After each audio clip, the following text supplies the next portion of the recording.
कक्षा 8 विज्ञान। मैं आर एस प्रसाद सर आज आप लोगों को अध्याय 3 अर्थात वायु के प्रश्न उत्तर बताने जा रहा हूं। चलिए देखिए इस पाठ में क्या कुछ है। तो सबसे पहले वायु कौन कौन सी गैसों का मिश्रण है। तो वायु जो है नाइट्रोजन और ऑक्सीजन, आर्गन, जल वाष्प, कार्बन डाइऑक्साइड, सल्फर डाइऑक्साइड तथा धूल के कणों का मिश्रण है। तो ये इतना लिखना है आपको। चलिए आगे देखिए, ओजोन परत क्या है, इसका महत्व क्या है, लिखना है। तो पृथ्वी की सतह से 16 से लेकर 23 किलोमीटर की ऊंचाई पर पाई जाने वाली गैसों की परत को ओजोन परत कहते हैं, जो कि सूर्य की हानिकारक पराबैंगनी किरणों को अवशोषित करती है, जिससे त्वचा के कैंसर से बचाव होता है। चलिए आगे देखते हैं, वायुमंडल में कौन कौन सी गैसें बहुतायत पाई जाती है, यानी बहुत ज्यादा मात्रा में कौन सी गैसें पाई जाती हैं। तो वायुमंडल में मुख्यतः जो है नाइट्रोजन गैस सबसे ज्यादा पाई जाती है, जो कि 78% है। लेकिन ध्यान रखना है 78% अगर नाइट्रोजन है तो 21% ऑक्सीजन भी है। तो इसमें जो है 21% ऑक्सीजन को भी शामिल कर लीजिए।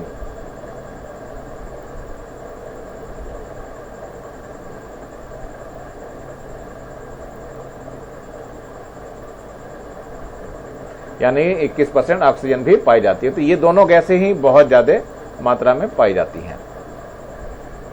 चलिए पोटेशियम परमैंगनेट को गर्म करने पे होने वाली अभिक्रियाओं को समझाइए। तो ये आपका पोटेशियम परमैंगनेट है KMnO4। इसको जब गर्म करते हैं तो पोटेशियम मैग्नेट बनता है, K2MnO4 बनता है, मैग्नीज डाइऑक्साइड बनती है और ऑक्सीजन गैस बन जाती है। तो ये आपकी समीकरण लिखी हुई है। और यानी पोटेशियम परमैंगनेट को गर्म करने पर potassium permanganate, potassium magnet, manganese dioxide और ऑक्सीजन गैस प्राप्त होती है। चलिए ऑक्सीजन से भरी परफुंडी में जलता हुआ कोयला ले जाने पर क्या होता है। तो ऑक्सीजन से भरी परफुंडी में कोयला जलता हुआ अगर ले जाते हैं तो कोयला तेजी से जलने लगता है, क्योंकि ऑक्सीजन जलने में सहायक है। दैनिक जीवन में ऑक्सीजन के क्या उपयोग हैं, तो उपयोग देखते हैं जरा। नंबर 1 है, इसका मुख्य उपयोग पौधे व जीवधारी के श्वसन में होता है। नंबर 2, पर्वतारोही, अंतरिक्ष यात्री, गोताखोर इसे सुविधाजनक सिलेंडरों में भरकर श्वसन में करते हैं इसका इस्तेमाल। अस्पताल में दमे, दिल के मरीज तथा नवजात शिशु इसका उपयोग श्वसन में करते हैं।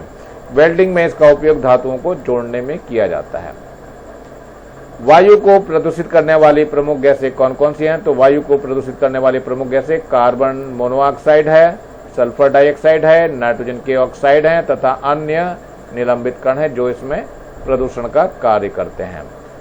अब आता है सड़क के नजदीक पेड़ इस पर की पत्ती जो है उस पर दूर स्थित पेड़ की पत्ती की सतह पर जमे पदार्थ में आप क्या अंतर पाते हैं। जो पेड़ पास में होते हैं सड़क के उन पे और जो दूर होते हैं उनके पत्तियों पर क्या फर्क पड़ता है, इसका पौधे की जैविक प्रक्रियाओं पे क्या फर्क पड़ता है या क्या प्रभाव पड़ता है। तो सड़क के नजदीक स्थित नीम के पेड़ की पत्तियों में धूल के कण बैठ या चिपक जाते हैं, जिसके कारण उनका संरंध्र बंद हो जाता है, जिसके कारण वह ठीक प्रकार से प्रकाश संश्लेषण की क्रिया नहीं कर पाती हैं, जिससे उसके पत्ते पीले पड़ जाते हैं। जबकि दूर स्थित पेड़ की पत्ती साफ सुथरी होती है और वे आसानी से प्रकाश संश्लेषण की क्रिया करते हैं। ग्रीन हाउस प्रभाव के लिए कौन कौन सी गैसें उत्तरदायित्व हैं। तो ग्रीन हाउस प्रभाव के लिए कौन कौन सी गैसें हैं। कार्बन मोनोऑक्साइड है, कार्बन डाइऑक्साइड है, मेथेन है, ओजोन है और मेन जो है वो क्लोरोफ्लोरोकार्बन है। अम्ल वर्षा में मुख्यतः कौन कौन से अम्ल होते हैं, ये जनजीवन को किस प्रकार प्रभावित करते हैं, इसका ये उत्तर है। अम्ल वर्षा में मुख्यतः नाइट्रिक अम्ल होता है, सल्फ्यूरिक अम्ल होता है। ये जनजीवन को निम्न प्रकार से प्रभावित करते हैं। नंबर 1, अम्ल वर्षा के कारण पेड़ पौधे के पत्ते पहले पीले पड़ जाते हैं और फिर नष्ट हो जाते हैं। नंबर 2 क्या है, अम्ल वर्षा मृदा, जल स्रोत तथा जंगल को नुकसान पहुंचाती है। नंबर 3, अम्ल वर्षा भवन व मूर्तियों का भी क्षरण करती है, अर्थात उन्हें नुकसान पहुंचाती है। वायुमंडलीय दाब से आप क्या समझते हो। तो हमारे चारों ओर स्थित वायु हमारे ऊपर एक दाब आरोपित करती है। इस दाब को ही हम वायुमंडलीय दाब कहते हैं। पृथ्वी की सतह से ऊपर जाने पर वायु का घनत्व बदलने के कारण दाब भी बदल जाता है। ऊपर जाने पर वायु का घनत्व घटता है, जिससे वायुमंडलीय दाब कम होता जाता है। किसी स्थान पर वायुमंडलीय दाब के बहुत कम हो जाने का मानव शरीर पर क्या प्रभाव पड़ता है, समझाना है इसको। किसी स्थान पर वायुमंडलीय दाब के बहुत कम हो जाने से मानव शरीर के अंदर का दाब अधिक हो जाता है, जिससे रक्त वाहिनियों का दाब बढ़ जाता है, जिसके कारण वे फूल जाती हैं और कभी कभी फट भी जाती हैं, जिससे उसकी मृत्यु हो जाती है। आगे है ये आप लोगों का बहुविकल्पी प्रश्न है। वायुमंडलीय में कौन कौन सी गैस अधिक मात्रा में उपस्थित है? कौन सी गैस अधिक मात्रा में? तो वो है नाइट्रोजन, सबसे ज्यादा पाई जाती है। नंबर 2 है, नंबर 1 हो गया, नाइट्रोजन का उपयोग भंडारित भोज्य पदार्थों में किया जाता है। क्यों किया जाता है? क्योंकि यह भोजन को ताजा रखती है, क्योंकि यह भोजन को ताजा बनाए रखती है।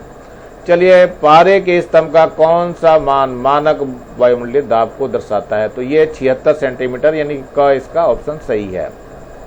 चलिए आगे देखते हैं। ऑक्सीजन गैस जल में भारी है, हल्की है, न हल्की है न भारी, इनमें से कोई नहीं है, तो क्या है ये हल्की है, तो आपका ख ऑप्शन सही है। 5वां है, पृथ्वी के वायुमंडलीय के गर्म होने का कारण क्या है? तो वो है ग्रीन हाउस प्रभाव है, इसके कारण पृथ्वी गर्म होती है। चलिए आगे देखते हैं, रिक्त स्थानों की पूर्ति करनी है। तो सबसे पहले गैस पदार्थों में जलने में सहायक है, तो वो क्या है?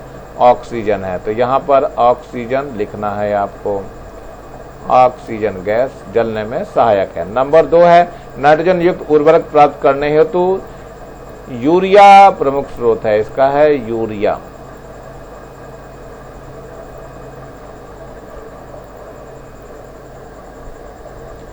यूरिया प्रमुख स्रोत है। चलिए आगे देखते हैं। पृथ्वी सतह से ऊपर जाने पर वायु दाब क्या होता है? कम होता है, हमेशा यहाँ पे कम होता है। अम्ल वर्षा किन किन गैसों के कारण होती है? सल्फर डाइऑक्साइड और नाइट्रोजन के ऑक्साइड। तो यहाँ लिखेंगे सल्फर डाइऑक्साइड और नाइट्रोजन के ऑक्साइड।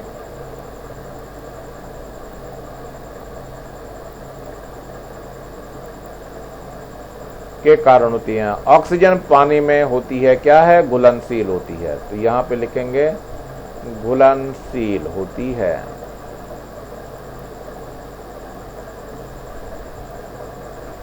निम्नलिखित कथनों में सही व गलत की पहचान करनी है और गलत कथन को थोड़ा सही करके भी लिखना है। नंबर 1, वायुमंडल में ऑक्सीजन की मात्रा 10% है। नहीं, ये तो गलत है आपका। ये कितने प्रतिशत है? ये 21% है, 21% है। पोटेशियम परमैंगनेट को गर्म करने पे नाइट्रोजन गैस बनती है। नहीं, ये है ऑक्सीजन गैस बनती है। यहाँ पे क्या लिखना है? ऑक्सीजन गैस बनती है। तो ये वाला गलत हो गया, ये भी गलत हो गया। चलिए ठीक है। इसके बाद सल्फर डाइऑक्साइड के वायु में मिलने से वायु प्रदूषित होती है, ये सही है आपका। गुब्बारे में वायु दाब उसमें भरी वायु के भीतर दीवार से टकराने के कारण उत्पन्न होता है, ये भी आपका सही है। नाइट्रोजन गैस की निष्क्रियता प्रवृत्ति के कारण उसे विद्युत बल्बों में भरा जाता है, ये भी आपका सही ऑप्शन है। तो चलिए आगे देखते हैं जरा, सही जोड़े बताने हैं इसमें। तो ग्रीन हाउस प्रभाव किसके कारण होता है? कार्बन डाइऑक्साइड के कारण होता है। इसको आप क ख ग लिख दीजिए। क हो गया, ये ख हो गया, ये ग हो गया और ये घ हो गया है। चलो देखते हैं। तो सबसे पहले ग्रीन हाउस प्रभाव किस पे जाएगा? इस वाले पे जाएगा, घ वाले पे, यानी यहाँ पे पहला लिख देंगे। ऑक्सीजन जो है वो क्या है? ऑक्सीजन श्वसन के काम आती है, यानी कि यहाँ पर दूसरा लिखा जाएगा, यानी पहला और दूसरा हो चुका है। नाइट्रोजन लेते हैं तो नाइट्रोजन क्या है हमारे पास? भोज्य पदार्थों को ताजा रखने के काम आता है, यानी कि ये तीसरा नंबर यहाँ पे आएगा। बाकी बच गया चौथा, तो अकेला ही है। तो अम्ल वर्षा कहाँ? नाइट्रिक अम्ल सल्फ्यूरिक अम्ल के लिए आ जाएगी, यानी 4 नंबर यहाँ पर आ जाएगा। यानी सारे हमारे ये भी पोर्शन हो चुके हैं, तो आप लोग इसको भर सकते हैं। वायु का संगठन क्या है, इसको बताना है। तो वायु में मुख्यतः 78% नाइट्रोजन है, 21% ऑक्सीजन है, 0.9% आर्गन है, 0.04% जल वाष्प है, 0.03% कार्बन डाइऑक्साइड एवं सल्फर डाइऑक्साइड तथा धूल के कण आदि उपस्थित होते हैं। ऑक्सीजन बनाने की विधि का स्वच्छ नामांकित रेखा चित्र खींच करके विधि का वर्णन कीजिए। तो ये चित्र तो हमने बना रखा है यहाँ पे ऑक्सीजन बनाने की विधि का। इसमें ये पोटेशियम क्लोरेट लिया हुआ है, देखो यहाँ पे, और ये परखनली है। परखनली में यहाँ पे रख करके इसको गर्म कर रहे होते हैं। इसमें MnO2 भी यहाँ पे भरा हुआ होता है। MnO2 में मैग्नीज डाइऑक्साइड भी यहाँ पर होता है, और इसको गर्म करते हैं तो निकास नली द्वारा जो है इस गैस को ले जाते हैं और गैस जार में ये जल के अधोमुखी विस्थापन द्वारा हम एकत्र कर लेते हैं। ये बुलबुले के रूप में गैस ऊपर उठनी चालू हो जाती है। तो यही सब लिखा हुआ है इसमें। आवश्यक सामग्री में क्या क्या है? टब है, गैस जार है, निकास नली है, मोटे कांच की परख नली है, बर्नर है, स्टैंड है, पानी इत्यादि। प्रयोग विधि में क्या है? प्रयोगशाला में ऑक्सीजन गैस, पोटेशियम क्लोरेट तथा मैग्नीज डाइऑक्साइड के मिश्रण को मजबूत कांच की परख नली में लेकर के बर्नर से गर्म करते हैं तो गैस प्राप्त होती है। इस गैस को निकास नली की सहायता से अधोमुखी विस्थापन द्वारा गैस जार में एकत्र कर लेते हैं। इसमें मैग्नीज डाइऑक्साइड एक उत्प्रेरक का काम करता है, यानी कि ऑक्सीजन गैस पहले धीरे धीरे बनती है, फिर इसकी वजह से तेजी से बनने लगती है।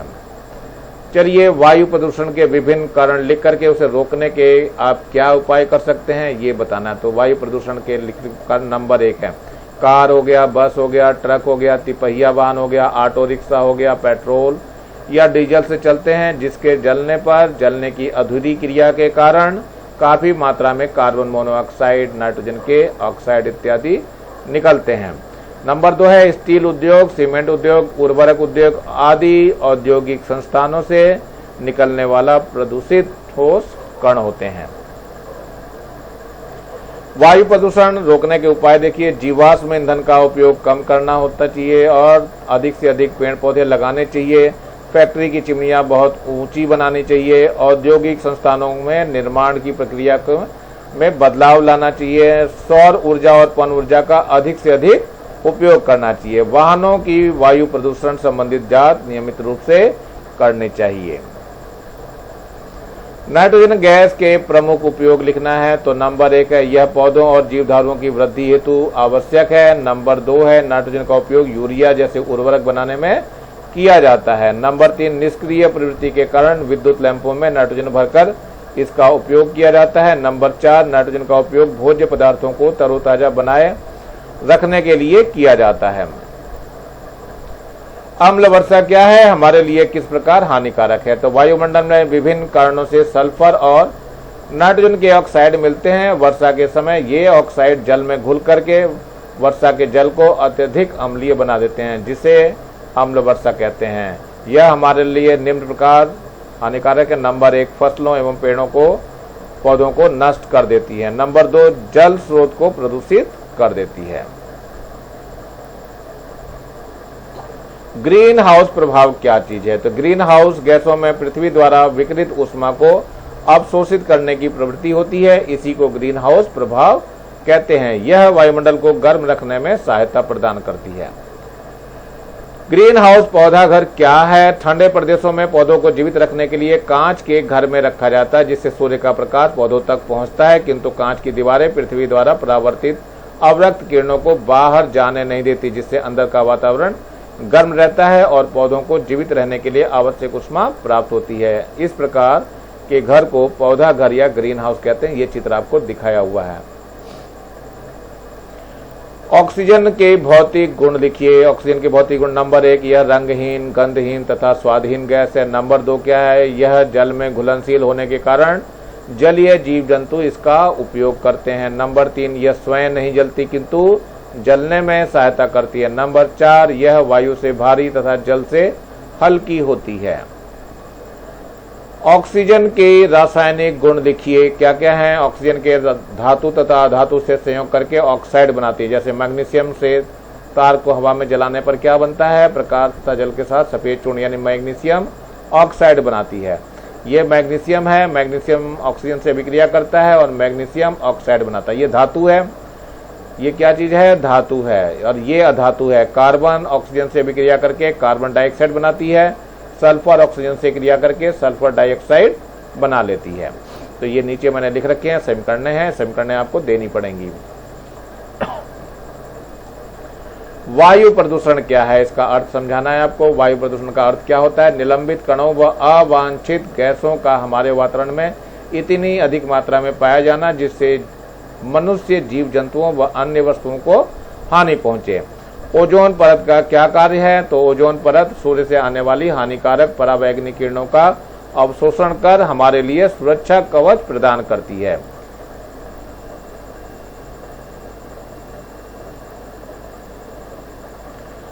अधिक ऊंचाई पे पर्वतारोही की नाक से खून क्यों निकलने लगता है? अधिक ऊंचाई पे क्या होता है? जाने से वायुमंडलीय दाब कम हो जाता है तथा शरीर के भीतर रक्त का दाब अपेक्षाकृत अधिक हो जाता है। जिसके कारण रक्त की कोशिकाएं फट जाती हैं और नाक से खून निकलने लगता है। नंबर 8 हो गया ये।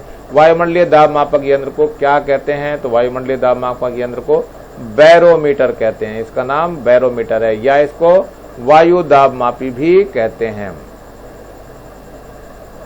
वायु दाब मापी यंत्र को किसने बनाया था? तो वायु दाब मापी यंत्र को सन 1643 में टोरिएली ने बनाया था। तो ये नाम भी याद रखना है। सामान्यतः वायुमंडलीय दाब का मान क्या होता है?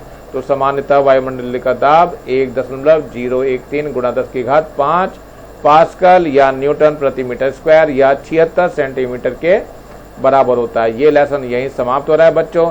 नीचे लाल रंग का ये बटन दिखाई दे रहा है, इसको दबा के सब्सक्राइब कर लेंगे और मेरे वीडियो को लाइक करेंगे और बेल आइकन को भी दबा लेंगे, जिससे ज़्यादा से ज़्यादा जैसे ही मैं वीडियो डालूं वैसे ही आप लोगों को नोटिफिकेशन मेरा मिल सके। और ज़्यादा से ज़्यादा बच्चों को शेयर करेंगे, जिससे ज़्यादा बच्चों का फायदा हो सके और उन्हें सहायता मिल सके। Thank you, have a nice day. इसी के साथ मैं RS प्रसाद सर आज का वीडियो यहीं समाप्त करता हूँ।